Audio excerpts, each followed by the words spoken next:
Buenas noches, ¿cómo están amigas y amigos de Canal 28? Bienvenidas a una emisión más de La Nocturna. Hoy hablamos sobre la guerra que se ha desatado entre el grupo Hamas y el Estado de Israel. Es una disputa que en las últimas 2 semanas ha ocupado los titulares a nivel internacional y hoy vamos a reflexionar y analizar justamente ese tema. Y para eso me da mucho gusto recibir a 2 invitadas en esta noche aquí en La Nocturna, y que además me da gusto que sean 2 mujeres las que van a ayudarnos a entender un poco más este conflicto que se está desarrollando en esta región del mundo. Recibo con mucho gusto a la doctora Gabriela Araceli Mata Sánchez, doctora en Filosofía con orientación en Relaciones Internacionales, Negocios y Diplomacia en la Universidad Autónoma de Nuevo León, y cursó una especialidad en Comunicación y Conflictos Armados y una maestría en Relaciones Internacionales y Comunicación en la Universidad Complutense de Madrid, y así como una maestría en Humanidades en la Universidad de Monterrey. Es licenciada en Relaciones Internacionales por la Autónoma de Nuevo León y actualmente es coordinadora de investigación en la Facultad de Ciencias Políticas y Relaciones Internacionales de la Universidad Autónoma de Nuevo León y coordinadora del programa de doctorado en Filosofía en Relaciones Internacionales, Negocios y Diplomacia, entre mucha otra trayectoria. Muchas gracias y buenas noches. Buenas noches y gracias por la invitación. Bienvenida. También recibo con mucho gusto a la doctora Alejandra Galindo Marínez, quien es catedrática e investigadora del Departamento de Ciencias Sociales de la Universidad de Monterrey. Es integrante del Sistema Nacional de Investigación. Tiene un doctorado en Política de Medio Oriente en Reino Unido por la Durham University. También tiene una maestría en Estudios de Asia y África con especialidad en Medio Oriente por el Centro de Estudios de Asia y África del Colegio de México. Y también actualmente pues es profesora titular en la Universidad de Monterrey, entre mucha otra trayectoria también. Bienvenida, buenas noches. Buenas noches, muchas gracias por la invitación. Gracias a ustedes por acompañarnos, y comienzo preguntándoles, la primera pregunta es cómo explicarle a la gente, la gente que nos está sintonizando y que sigue La Nocturna cada viernes, qué es lo que se está viviendo en estos momentos en esta zona que es la frontera de Israel, pero que ya las acciones se han realizado más sobre la Franja de Gaza, ¿no? ¿Cómo entender lo que está pasando ahí? ¿Qué es lo que está pasando en este punto del mundo? ¿Quién comienza? Por favor. Ay, gracias. Bueno, no es simple explicar, ¿no? Porque es un conflicto que ya tiene pues 70 años, desde la guerra del 48, incluso antes, desde 1917, con el mandato de Gran Bretaña sobre los territorios que hoy son Israel y los territorios ocupados. Y también es importante decirle al público que no veamos este problema simplemente en términos de blanco y negro, o como en el discurso, o están conmigo o están contra el terrorismo. Este conflicto tiene muchos años y están involucrados diferentes actores, tanto los principales protagonistas, que son los territorios ocupados, y aquí hablamos de Gaza y Cisjordania, y el actor Estado es Israel. Pero también hablamos de un conflicto que ha marcado por muchos años la dinámica regional en el Medio Oriente, y que también pues involucra actores extrarregionales con intereses geopolíticos en la región.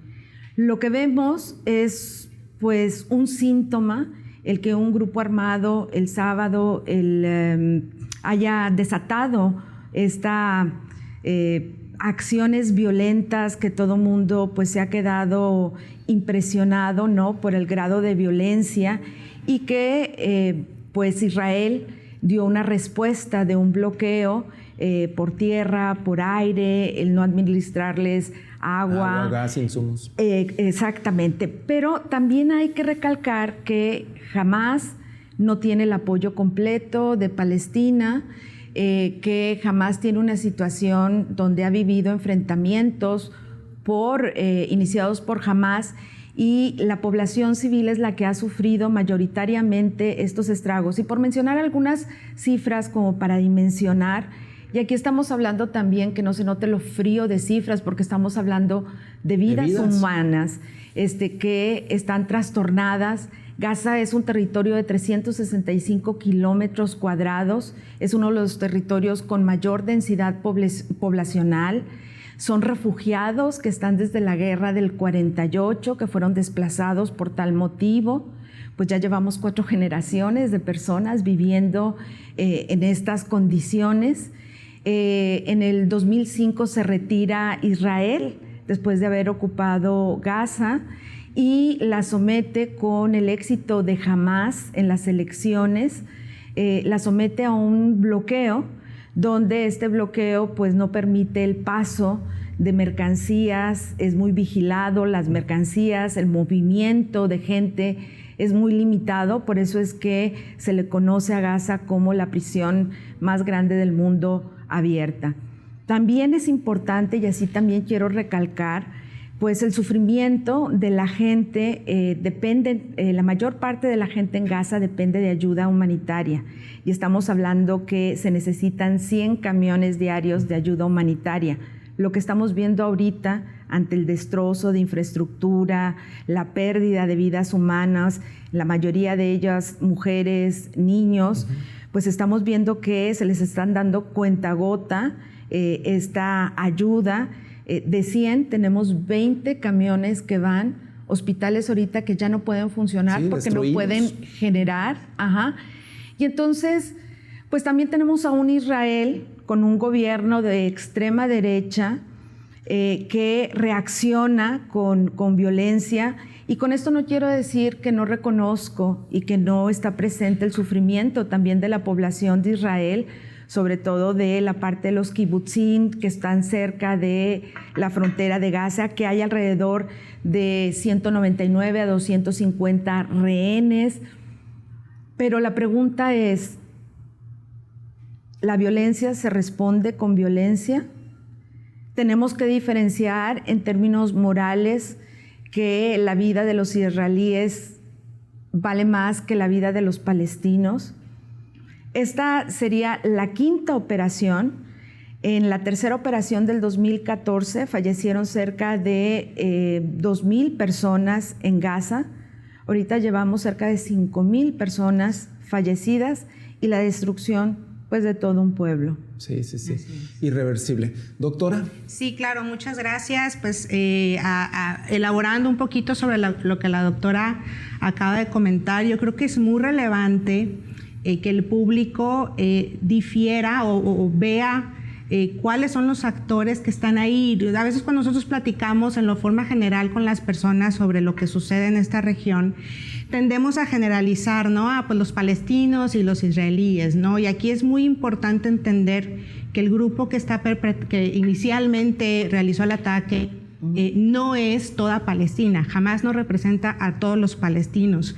Igual el Estado de Israel y el gobierno conservador de Israel no representa a todos los judíos. Entonces, esa es una precisión muy importante porque a veces tendemos a generalizar y pensamos que simplemente es un conflicto entre palestinos e israelíes o entre judíos y musulmanes, que también estaríamos muy lejos. O entre buenos y malos. O entre buenos y malos, ¿no? Que también luego recibimos mucha información a través de, por supuesto, medios occidentales, pero ahorita con todas las redes sociales, y entonces nos pintan o nos presentan una situación en donde uno es el bueno y el otro es el terrorista y todos los terroristas pues tienen que desaparecer. Y esto es una grave crisis humanitaria, está en un contexto, un conflicto que ha tenido diferentes etapas a lo largo de la historia, y hay que decirlo, ¿no? O sea, al final, a partir de 1948, con el establecimiento del Estado de Israel, y después con otras guerras que han sucedido entre ambos entre los grupos, ¿no?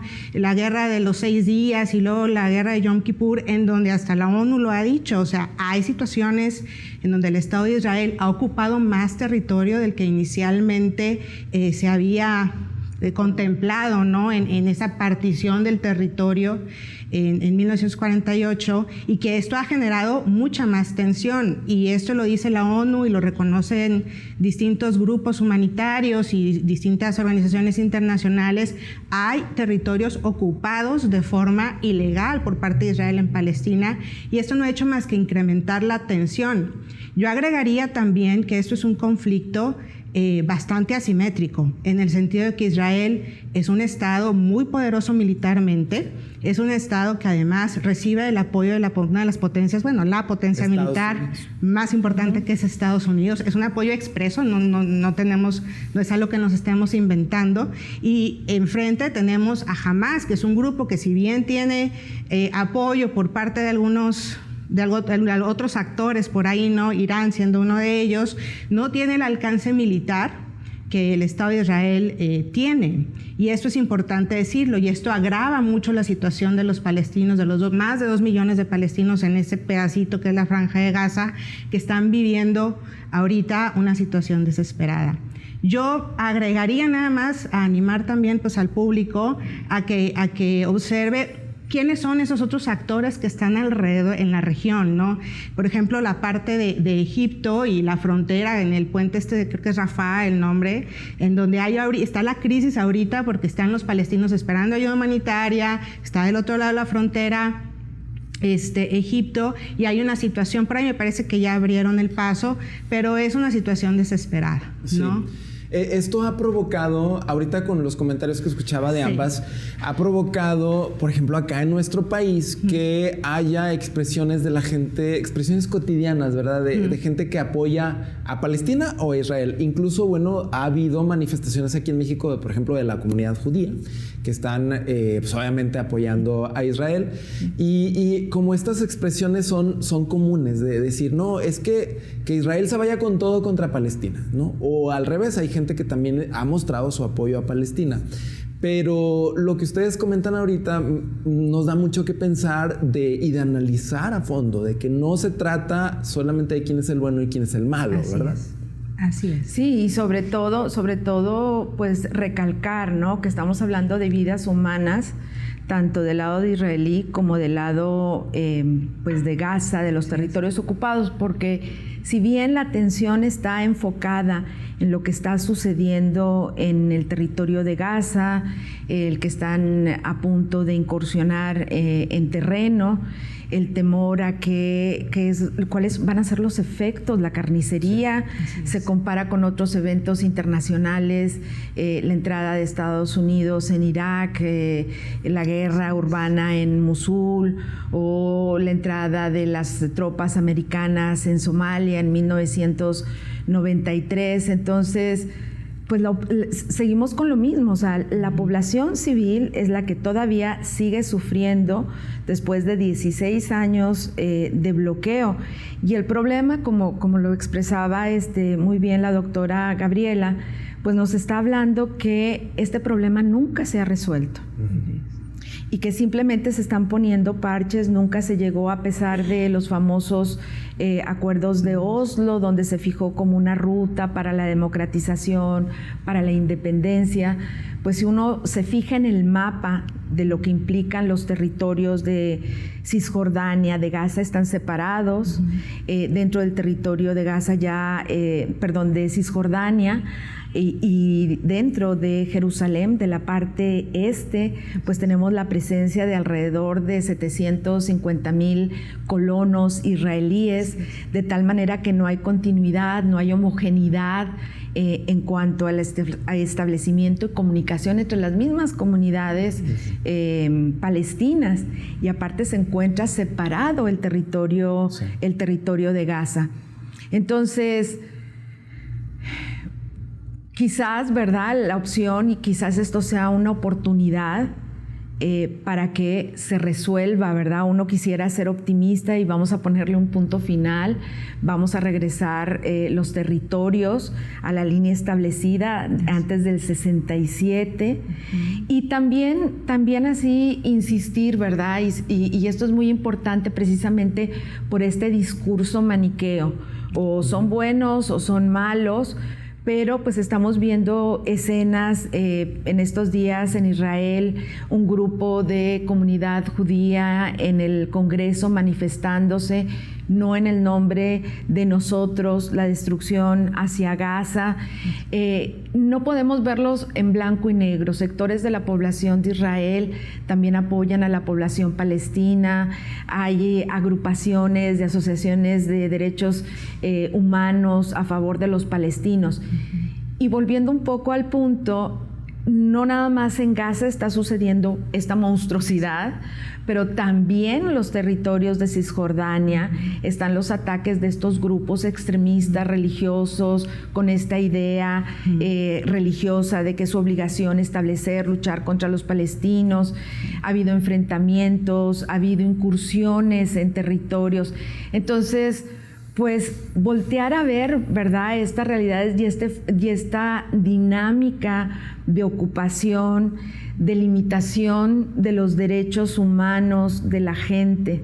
Y vuelvo a insistir, esto es una cuestión humanitaria, donde cualquier vida humana es valiosa. Sí, exactamente.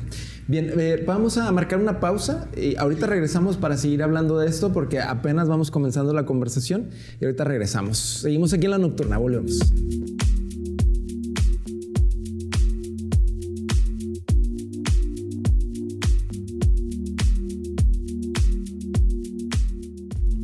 Ya regresamos a La Nocturna y seguimos platicando sobre la guerra Israel-Hamás. ¿Es correcto decir guerra Israel-Hamás? Hamás no es un estado, no es un país, es un grupo, pero el enfrentamiento es entre ellos dos. Es un grupo que ha estado controlando la franja de Gaza, si no me equivoco, desde el 2009. Desde el 2005. Okay. Ha estado controlando digamos, ese territorio, ¿no? Esa franja de Gaza, pero cuando decimos que jamás no son todos los palestinos es porque hay otros grupos políticos que tienen... Dentro de franja de Gaza. Y en Cisjordania, por ejemplo, está el Fatah, ¿no? Estaba la autoridad palestina, que bueno, ya ha perdido un poco ahí de fuerza, pero hay varios grupos políticos al interior. Hamás es un grupo que ha sido catalogado como un grupo terrorista por ejemplo, Estados Unidos o por la Unión Europea. Es un grupo que por parte de otros estados los consideran como una resistencia a la ocupación. Entonces no podemos decir no podemos equiparar a Hamás con un Estado palestino, sí, o con la representación de toda Palestina, y por eso decía yo que es importante hacer esa diferenciación, porque no podemos generalizar, sí, a todos los palestinos que estén, digamos, controlados en su territorio, sí, exactamente. Sí. Entonces, yo ahorita que lo menciona, la forma en que incursionó, y aprovechando que ya tocaron el tema de que sí, están aquí, bueno, sí, aprovecharlas, ¿verdad? La manera en que incursionó Hamás ese sábado en la mañana, la prensa internacional estuvo detallando incluso con reportes minuto a minuto, o más bien un recuento ya post hechos, minuto a minuto, cómo fue la operación de Hamás y cómo entran, cómo ingresan, cómo empiezan a, por ejemplo, a aterrizar en paracaídas en la zona de la fiesta Rey. Sí. Entonces, y luego después empiezan a cerrar carreteras para que no huyeran. Se llevó mucho tiempo esa operación terrorista, por así llamarle. Y la pregunta es, ¿cómo es posible que Israel, con todo ese poder que tiene, esa inteligencia, no haya detectado lo que duró, no sé, tal vez 2 horas? Que es, creo yo, que es una eternidad para el poder y la inteligencia de un Estado como Israel. ¿Cómo explicar esa incursión de Hamás que duró una eternidad? Lo primero, fíjate que hay varios análisis que incluso hablan de precisamente lo increíble que fue el fallo de la inteligencia, sí, del Estado de Israel para que esto sucediera, y sobre todo el fallo del famoso domo, el domo de hierro, ¿no? Sí. Que es una tecnología militar de punta y sí, que aún así pues hubo algunos fallos. Está diseñada para detectar misiles y destruirlos, ¿no? Y que aún así uno que otro se filtró. Y entonces, en ese sentido, por supuesto, hay sorpresa de parte de la comunidad internacional cómo es posible que esto haya sucedido. Pero por otro lado hay que considerar que Hamás es sí un grupo palestino, o sea, un grupo político, y cuando algunos lo consideran terrorista, también tiene apoyo de algunos otros actores, incluso Irán, que es un estado que también está en la región, ha digamos, considerado la conformación, le llama el eje de la resistencia, en donde están Irán, donde está Hamás, en donde está otro grupo, que está Hezbollah, que está sí, en Líbano, ¿no? Que nomás está de que le suelten para también... Que está en el otro frente, que sí, además esto para Israel representa un problema importante, porque en el caso de que Hezbollah se involucre y empiece, que ya empezó a tener participación en el conflicto, Israel estaría peleando una guerra en 2 frentes, que sería algo considerablemente más difícil de lo que está enfrentando en este momento. Y esto, por supuesto, representa también el riesgo de esta escalada regional de la que hace ratito platicábamos, ¿no? En el corte. Ahora, antes de que pasara todo esto, yo tenía conocimiento de que había muchas protestas al interior de Israel en contra de Benjamin Netanyahu. Así es. Ahora con todo esto, la atención ya se giró hacia el conflicto y parece, bueno, es mi percepción desde acá, que ya todo Israel se unió y apoyan a Netanyahu. Ya, o sea, ¿ya se acabó la mirada crítica hacia Netanyahu? No. ¿Será esto? No. No nos llega toda la información. Aquí, así quiero complementar lo que estaba diciendo la doctora Gabriela. Claro que la sociedad está enojada por la forma en que reaccionó el gobierno. Si uno lee los periódicos de Israel, pues editoriales diciendo que esto es el resultado de una mala política de Netanyahu. Nada más para un poco contextualizar, y con esto pues vamos viendo las diferentes capas que hay del conflicto, ¿no? En el caso de la administración de Benjamin Netanyahu, pues estamos viendo que es un gobierno de extrema derecha con estos grupos religiosos, el ministro de Defensa, el ministro de Salud, que están asociados con los asentamientos en la parte de Cisjordania. Entonces, parte de lo que señalan analistas académicos es que con la finalidad de proteger estos asentamientos, muchas de las tropas que estaban asignadas a la protección se movieron a territorios de Cisjordania precisamente para pues controlar estos asentamientos, vigilar la seguridad de estos asentamientos. Sí se tardaron muchísimo en responder. Entonces la gente, reitero, está enojada con el gobierno de Netanyahu, pero también, a pesar de que tuvo este año, todo el año pasado, Netanyahu quería cambiar el sistema judicial, que el poder ejecutivo, legislativo eligiera directamente a los jueces y pues a la población para esto es la antítesis de el gobierno único, democrático en la región, y que con esto le da marcha atrás a una especie de checks and balance para que estén divididos. Tan parecido a lo que está pasando aquí en México. Exacto, en términos de la importancia que tienen que tener autonomía e independencia los mismos poderes para que ninguno pueda tener un mayor poder, porque entonces la idea detrás es que el Ejecutivo tenga una mayor disposición o privilegios para controlar el Poder Judicial. Lo que hay detrás de esto también son las acusaciones que ha recibido Netanyahu por corrupción, los cargos que hay con él, los procesos que están pendientes.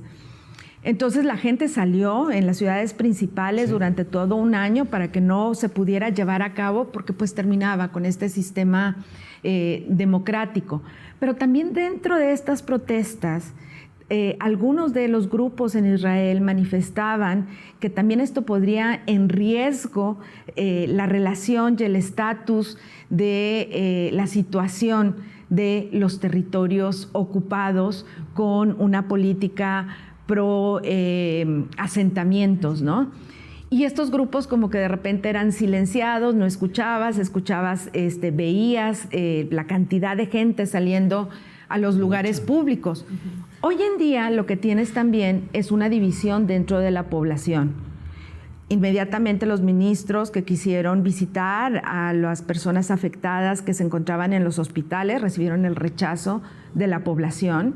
Sí hay una ira tremenda contra el gobierno. Y también hay voces que no las escuchamos, porque se escucha el discurso hegemónico de Israel tiene el derecho a defenderse, ¿ok? Sí. Pero las otras voces en los editoriales, en los programas que están diciendo esto no es posible, o sea, es una carnicería. Sí, hay voces críticas. Claro, hay voces críticas que le están diciendo, este es el momento que tenemos que sentarnos y que tenemos que aceptar que la única solución a largo plazo va a ser la aceptación de dos estados que se reconozcan, un estado israelí y un estado palestino, con las fronteras. Tan sencillo que parece, sí, ¿verdad? Y agregaría que las voces no son solamente al interior de Israel, sino también comunidades judías en el mundo, y en general periodistas, escritores, hablan de la necesidad de parar un poco y de observar cómo han sido las acciones del Estado de Israel, que además el grupo, digamos, de la comunidad judía que apoyó en su momento la creación del Estado de Israel y que apoya las acciones del Estado de Israel, es el movimiento sionista, que incluso ya después ha habido divisiones ahí, pero hay muchas voces críticas dentro del judaísmo que cuestionan lo que está haciendo Israel. Yo quisiera también puntualizar un poquito la parte de los asentamientos, como para ponerlo en un lenguaje un poquito más sencillo para el público. O sea, los asentamientos de Israel, cuando decimos asentamientos, son literalmente gente de judía o comunidades judías que llegan a asentarse en territorios en donde habitan palestinos, y hay documentación, hay videos y todo, donde precisamente por esos asentamientos hay población palestina que ha tenido que ser desplazada, y que dentro del territorio palestino esos asentamientos generan muchísima tensión directa entre la población. Entonces, esto ha sido algo que ha estado sucediendo por décadas, ¿no? Entonces, por ejemplo, a veces yo he escuchado periodistas, incluso judíos, que dicen: estoy enojado por lo que pasó, obviamente no apoyo, ¿no?, la violencia, que definitivamente va a generar más violencia, pero no me sorprende lo que pasó, porque de hecho es algo que se ha venido, como lo dice bien la doctora Alejandra, es algo que ha venido sucediendo, que han estado algunas voces críticas advirtiendo de que estas acciones pueden generar más tensión, más frustración en la población, y que los grupos extremistas van a tomar pues como un aliciente para actuar, ¿no? Entonces es algo que muchas voces críticas al interior de Israel, pero también en el mundo, han estado advirtiendo que sucedería. Sí, que se venía cocinando. Exactamente. Y parece que llegó al punto de ebullición. De ebullición. O una ebullición. Esperemos que no sea la ebullición total. Pues es ahorita el momento más tenso, yo creo, en décadas, ¿no?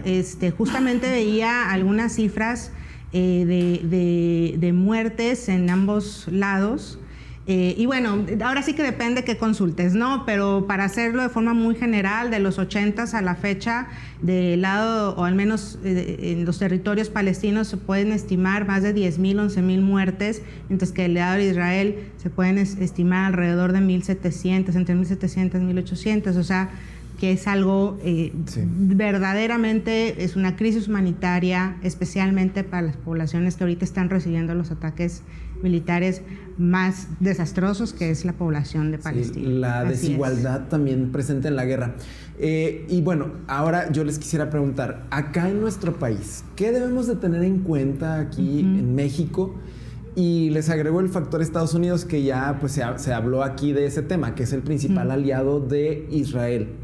Lo tenemos de vecino, y bueno, no se diga Nuevo León, lo tenemos a un paso, ¿verdad?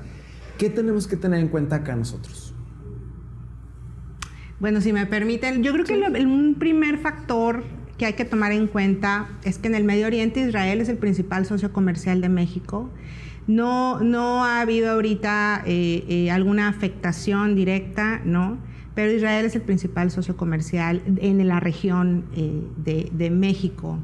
Pero más allá de la parte económica, yo creo que lo que nosotros podemos esperar es un incremento en la seguridad. Por ejemplo, en la parte que mencionabas ahorita, ¿no? Estamos de vecinos con Estados Unidos, que es el principal aliado de Israel. Entonces, el incremento en las medidas de seguridad, en la parte fronteriza, y también, por ejemplo, en los aeropuertos. Yo he platicado mucho esto con mis alumnos cuando hablamos de este tipo de conflictos, y les digo, antes, por ejemplo, del 9/11, no sucedía eso de subirte al avión y tener que llevar la bolsita Ziploc con tus botecitos, con tus botellitas de 100 mililitros, quitarte los zapatos, sacar la laptop. Yo creo que todos hemos pasado por esto, el cinto y todo. Esto no sucedía antes del 9/11, por ejemplo, ¿no? Y ha habido análisis que predicen de alguna manera el incremento en el riesgo, ¿no? Por ejemplo, en los aeropuertos. Entonces yo creo que una cosa que podemos esperar es el incremento de las medidas de seguridad tanto en la frontera como en los aeropuertos, ¿no? Eso sería como una primera cosa que yo mencionaría. Una segunda cuestión que yo mencionaría es, y que ya lo vemos, México siempre ha tenido esta tradición de, en cuanto a su política exterior, de aplicar lo que conocemos o que le llamamos la doctrina Estrada, que es esta cuestión de no interferir, de la política de no intervención en los asuntos de otros estados. Y México ha sido en general, porque ha habido ahí como algunos periodos ahí, pero en lo general ha sido muy respetuoso con esta doctrina y yo esperaría, que de hecho lo ha manifestado el país, el gobierno de Andrés Manuel López Obrador, de esta política de no intervención, esta política más bien de rechazar la violencia, de irse por una solución política, una solución de negociación y obviamente con total observación del derecho internacional, de las reglas internacionales, y yo creo que eso es lo que México tendría que estar haciendo. Esperaríamos, por supuesto, presión que se está viendo, ¿no? Por parte tanto, principalmente, que lo hemos visto en las noticias de la Embajada de Israel, que oye, ¿por qué no estás condenando, no? Pero a mí me parece que el gobierno de México se mantendrá y tendrá que mantenerse firme en ese sentido, ¿no? De la no intervención y de apostar por la salida política, porque yo creo que una de las cosas que ha faltado para llegar a una tregua, ¿no? en este conflicto ha sido la voluntad política, como lo ha dicho bien la doctora, la aceptación de que la única salida es política y que se requiere la creación o el establecimiento de la salida de los dos estados, ¿no? El estado soberano que actualmente es Israel y la conformación de un estado palestino, que está como por ahí en el limbo. Hay algunos que sí consideran que Palestina es un estado, pero hay otros que no, sí, ¿no? Cierto. Entonces, eso sería lo que yo diría. Bien, ahorita me están marcando pausa, pero ahorita regresamos con usted, doctora, para que también nos dé sus apreciaciones de qué tener en cuenta acá en México y en nuestra región particular, aquí en Nuevo León, respecto a este conflicto. Vamos y venimos aquí a La Nocturna.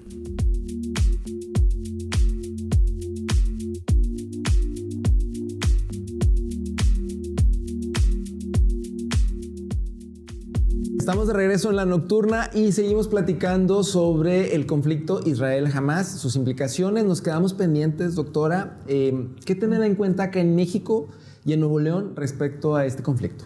Bueno, complementando lo que acaba de señalar la doctora Gabriela, también es importante ver que ahorita hay algunos puntos dentro del Medio Oriente donde se encuentran las tropas de Estados Unidos y han sufrido ataques. Entonces aquí el miedo es que en algún momento Estados Unidos vaya a participar, a lo mejor no directamente en territorio de Gaza, pero sí tenga que hacer acciones en otros territorios dentro de Medio Oriente. Tenemos también que ver en términos de economía a nivel mundial cómo esta incertidumbre y escalada que pueda arrastrar a otros países repercute en el precio del petróleo. Y ahí pues México importa productos del petróleo y eso pues nos puede causar a nosotros en términos económicos inflación. Okay. Luego, también para México es importante porque recordemos que en Estados Unidos vamos a pasar por el periodo de elecciones. Sí. Entonces, pues también muchos están hablando, ¿no? Como una gran parte de la postura de Biden tiene que ver con este contexto electoral, más allá del apoyo histórico desde la creación de Israel. Pero pues tenemos un lobby judío muy importante y que desempeña un papel en el proceso de las elecciones. Entonces el resultado, si pierde, gana Biden, triunfa Trump, pues eso también repercute sobre las relaciones entre México y Estados Unidos. Aparte de la cuestión de la seguridad, hay algo que también, y lo observamos en los primeros días, ¿no? Cómo el gobierno facilitó el traslado de gente de la comunidad judía, Bueno, tenemos todavía gente en territorio de Gaza atrapada, pero que también nosotros podemos pensar en un flujo de población migrante hacia México, en cuestión de Líbano, cómo siga ese frente de la frontera norte, los enfrentamientos entre Hezbollah y las fuerzas israelíes en el territorio norte. Tenemos también, por ejemplo, la destrucción, ya van 2 veces que ha bombardeado Israel el aeropuerto de Alepo, porque teme que también grupos sirios apoyen en otro frente y ataquen a Israel, ¿no? Sí. Entonces, pues ante esta incertidumbre de si va a haber un escalamiento regional, lo que sí yo considero que no va a haber un enfrentamiento, ese sería como el escenario más desastroso, donde el poder detrás de Hamas, de Hezbollah, de las fuerzas que apoyan al gobierno de Bashar al-Assad y algunos otros grupos islámicos, pues en algún momento pues esto vaya a producir el escenario que uno no quiere, que es el enfrentamiento directo. Yo creería que no, que todo va a ser una guerra proxy, una guerra indirecta, que Irán va a mantener sus alianzas, va a apoyar a Hezbollah, a las fuerzas en Siria y al mismo Hamas para continuar con esta pues escalada, ¿no? Con este conflicto. Por otra parte también es muy importante, y en esto que reiteramos tanto la doctora Gabriela como yo, este conflicto tiene muchas capas. Y la capa en el medio regional, y algo que ninguna de las dos hemos mencionado, Gabriela, y tú estarás de acuerdo, pues es que muchos de los medios, cuando se dio el ataque inmediato, el 7 de octubre, decían que este ataque se había producido porque principalmente Arabia Saudita estaba en negociaciones con Israel para precisamente normalizar las relaciones con Israel. Y Arabia Saudita, dentro de la región del Medio Oriente, representa un actor muy importante en términos económicos, pues es el mayor productor de petróleo, el líder de la OPEP, y al mismo tiempo, pues es el lugar sagrado, ¿no? Donde millones de musulmanes al orar ven hacia la ciudad de la Meca. Entonces, el hecho que un país con tales características, con tal estatura dentro del mundo islámico, abandone la toalla, por así decirlo, del problema palestino y empiece a normalizar las relaciones, pues era como, pues olvídense del problema palestino, ¿no? Entonces, al mismo tiempo que estaban estas pláticas, pues ya desde marzo se puso fin a la hostilidad entre Arabia Saudita e Irán, y por lo tanto yo creo que hay canales abiertos de comunicación como para detener este escalamiento. No solamente Arabia Saudita con Irán, sino también Qatar con Irán, Turquía, que también puede desempeñar un papel importante, pues lo están haciendo.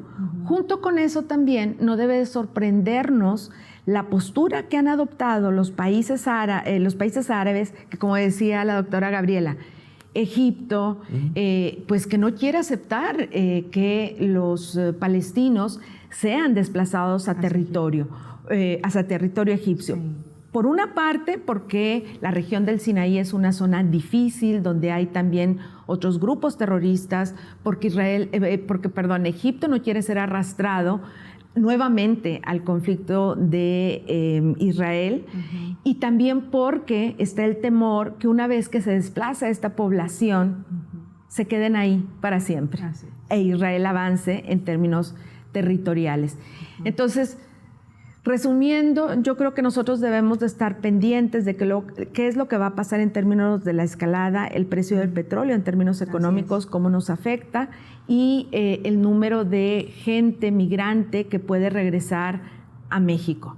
También, como dijo, las fronteras, ¿no? Va a ser un tema, la expedición de visas, de visita a México, a Estados Unidos. Siempre que pasan estos, y se vivió también con la invasión de Rusia a Ucrania, el temor de mucha gente o la duda de mucha gente es una tercera guerra mundial.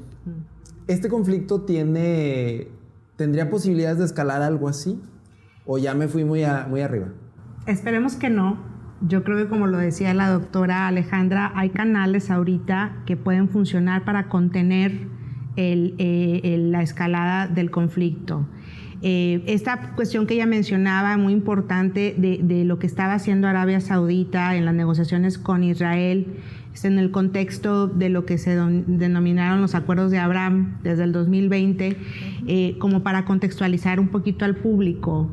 Pues obviamente desde que inició el conflicto había muchos países árabes, pero en ese momento más, que se negaban a reconocer al Estado de Israel como parte de la comunidad internacional, ¿no? Y estas negociaciones en las que estaba Arabia Saudita están en un contexto de unas negociaciones que inició como mediador Estados Unidos para que varios países árabes en la región que no reconocían a Israel lo reconocieran. Entonces, que Arabia Saudita llegara a reconocer a Israel a cambio de seguridad, a cambio de incluso apoyo de seguridad por parte de Estados Unidos y por parte de Israel, representaba para Palestina una situación muy, para diferentes grupos palestinos, ¿no? Representaba una situación muy, digamos, terrible, porque esto implicaría que al reconocer a Arabia Saudita, Israel establecería una relación diplomática con este Estado, establecería a lo mejor más adelante relaciones económicas que echarían la causa palestina todavía más a saco roto, ¿no? Entonces, esa contextualización que acaba de hacer la doctora me parece que también es muy importante para entender por qué en este momento, ¿no? O sea, cuál era la situación, qué estaba sucediendo entre los actores ahí que pudiera afectar todavía más la existencia de un Estado palestino, ¿no?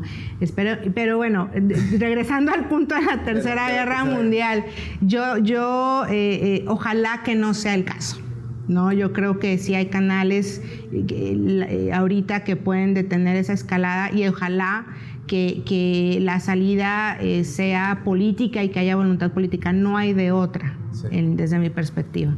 Cierto. Sí.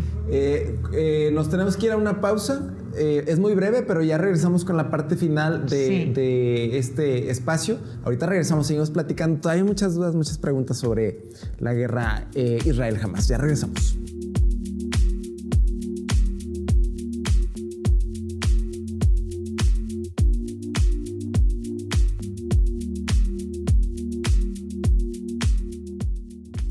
Ya regresamos aquí a La Nocturna, seguimos hablando sobre este conflicto Israel-Hamás. Y bueno, rápidamente, doctora Alejandra, le insisto la pregunta ahora a usted. ¿Hay posibilidades de alguna tercera guerra mundial? Yo creo que no.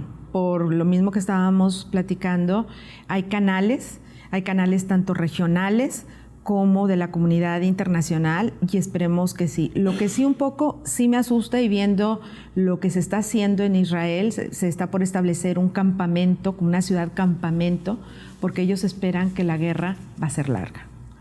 Sí, de hecho el mismo Netanyahu lo dijo, es una guerra larga la que inició.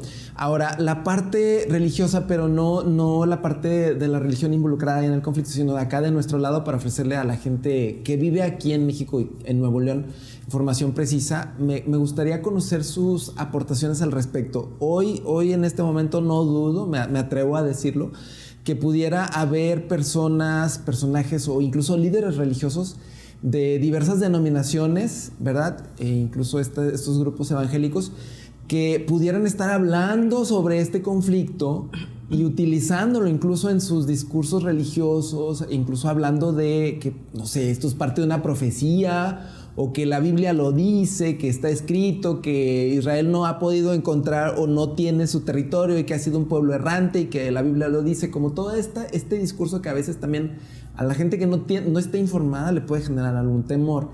¿Qué decir sobre esto? Primero que nada, yo creo que hay que ver que los palestinos no son todos musulmanes, hay comunidad cristiana. Okay. En Palestina. En Palestina. Okay. Jerusalén, pues, es el lugar de las 3 religiones monoteístas, ¿no? Y que dentro de los movimientos, son diferentes movimientos religiosos que hay dentro del mismo Israel, y hay unos más extremos que otros, con este sentido mesiánico que ellos es el deber, es su tierra, y tienen que expulsar, incluso justifican que está bien asesinar, ¿no? Violentar a la comunidad de palestinos. O sea, sí hay, es cierto, y todas las escenas que hemos visto, sobre todo en este año, y que seguimos viendo en Cisjordania, en la parte de Cisjordania. Ahora, a nivel internacional, pues claro, hay grupos de religiones que están también apoyando a grupos políticos o que tienen, digamos, una vertiente política y que están con esta idea mesiánica de que efectivamente el lugar es para los israelíes, que fomentan esta idea maniquea, Israel es el que tiene derecho, los palestinos no son. Ahora, todas las ideologías utilizan, de acuerdo al contexto y a las características, la religión para justificar los fines. Y muchas figuras políticas usan a la religión por el número de adeptos, claro, por la orientación, para obtener votos. Sí, el mismo Netanyahu lo ha hecho. Sí. ¿Doctora? Sí, yo quisiera enfatizar que efectivamente la religión, por supuesto, va a jugar un papel, como bien lo mencionaba la doctora, pero creo que hay que ver ese conflicto como una situación multidimensional. O sea, es una situación, lo comentamos hace rato, primero, territorial, ¿no? Es una cuestión de control de territorio y al mismo tiempo de acceso a los recursos del territorio y de acceso a otro tipo de recursos, lo mencionábamos hace ratito, por ejemplo, los palestinos que tienen acceso limitado a servicios básicos como el agua, como la electricidad, y que han tenido problemas para tener acceso a ayuda humanitaria. Es un problema político, es un problema del establecimiento de un Estado y de las digamos, del intento de establecer un Estado palestino. Entonces es un problema multidimensional. Yo animaría al público a no reducir esta situación nada más. Es un problema de judíos contra islamistas, no lo es, o es una profecía. Yo creo que tenemos que verlo un poquito de forma más integral, informarnos muy bien, que esta es una cuestión muy importante también. Yo creo que ahorita estamos recibiendo muchísima información de redes sociales, de TikTok, de Instagram, en Facebook. Nos llegan un montón de videos y de información de gente que a veces no sabemos ni quién es, pero te hablan de la profecía, te hablan del derecho de los judíos de establecerse en la tierra prometida, o te hablan de los ataques palestinos. O sea, recibimos muchísima información y muchos de ellos se enfocan en la parte religiosa, ¿no? Entonces yo animaría a la población, al público que nos está viendo, a informarse. El Internet es maravilloso en el sentido de que tenemos acceso a muchas fuentes de información a las que antes no teníamos acceso a lo mejor, y eso nos va a permitir crearnos un criterio un poquito más crítico de cuál es la situación, ¿no? O sea, si bien, como le dice la doctora, sí hay un elemento religioso, es el vehículo a través del cual los políticos, digamos, trasladan sus intereses a la identidad del pueblo, de sus poblaciones, pero no es el único factor. O sea, hay otro factor que es territorial, hay un factor político y hay un factor económico, sí, y por lo tanto es más bien multidimensional. Sí, la invitación es a informarnos. Ahora, hablaban ustedes de que este conflicto es por territorio. Y a ustedes, que ambas son mujeres y que en este conflicto vemos que los líderes son hombres, me gustaría hacerles la pregunta de ¿esta guerra o este enfrentamiento es un conflicto de hombres?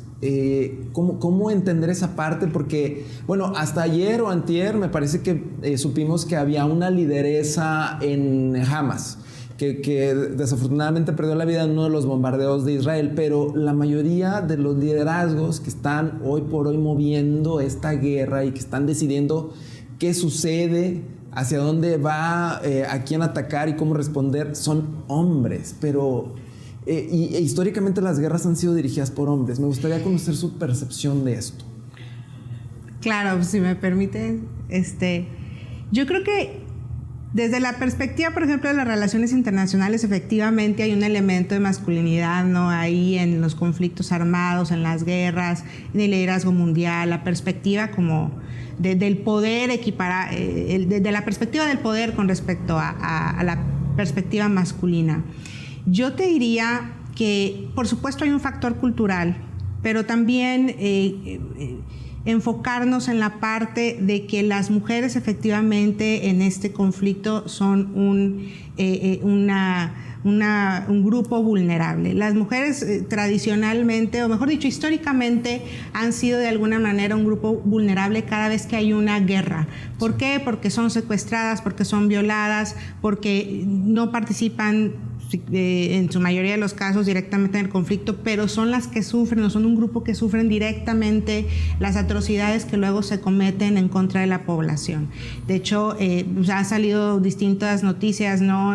Con respecto a mujeres que han sido secuestradas, violadas y luego, torturadas y luego asesinadas, ¿no? Entonces, desde esa perspectiva, las mujeres son un grupo vulnerable dentro de cualquier conflicto armado, ¿no? Y hay muchas perspectivas dentro de las relaciones internacionales que analizan precisamente este factor, ¿no? Que al tener los conflictos armados una perspectiva más bien masculina, no toman en cuenta las atrocidades o las situaciones en las que las mujeres se encuentran en una situación de guerra, sí, ¿no? Porque además de todo lo que acabo de mencionar, por ejemplo, también son sujetas a trata de personas, sí, y esto, por supuesto, es terrible, ¿no? Para el grupo de las mujeres. Yo aquí diferiría un poco, sí, contigo, porque también es orientalizar la figura de las mujeres como sumisas, como vulnerables, y las mujeres han peleado en los dos lados. Sí, sí.